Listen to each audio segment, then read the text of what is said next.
കാച്ചി ഒരു കപ്പ് പാലിലേക്ക് ചിക്കൻ്റെ പീസസ് ഇതുപോലൊന്ന് ഇട്ട് നോക്കിയിട്ടുണ്ടോ?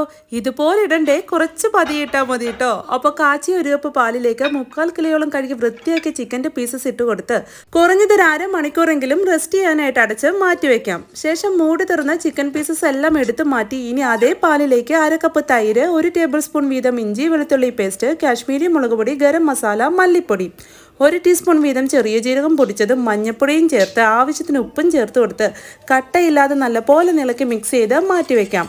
പാനിലേക്ക് 1 പീസ് ബട്ടർ ഇട്ട് കൊടുത്ത് മെൽറ്റായി വരുമ്പോൾ സോക്ക് ചെയ്ത് വെച്ച ചിക്കൻ്റെ പീസസും ചേർത്ത് എരിവിന് ആവശ്യത്തിന് പച്ചമുളകും ഇട്ട് കൊടുത്ത് 2ആയി മുറിച്ച് 2 തക്കാളിയും ഇതുപോലൊന്ന് വെച്ച് കൊടുത്ത് മൂടി വെച്ചൊരു 10 മിനിറ്റ് വേവിച്ചതിന് ശേഷം മൂടി തുറന്ന് തക്കാളിയുടെ തോലെല്ലാം ഇതുപോലൊന്ന് പ്ലക്ക് ചെയ്തെടുത്ത് തക്കാളിയെല്ലാം തവി വെച്ച് നല്ലപോലെ ഒന്ന് ഉടച്ചു കൊടുത്ത് മസാല മിക്സ് ചെയ്ത് വെച്ച പാലും ഒഴിച്ചു കൊടുത്ത് തുറന്ന് വെച്ച് കുക്ക് ചെയ്ത് ഗ്രേവിയൊക്കെ കുറുകി നെയ്യൊക്കെ തെളിഞ്ഞു വരുന്നത് ഈ ഒരു പരുവമാകുമ്പോൾ 1 ടീസ്പൂൺ കുരുമുളക് പൊടിയും കുറച്ച് മല്ലിയിലയും ഇട്ട് കൊടുത്ത് തീ ഓഫ് ചെയ്താൽ മലായി ചിക്കൻ കറാഹി മസാല റെഡി.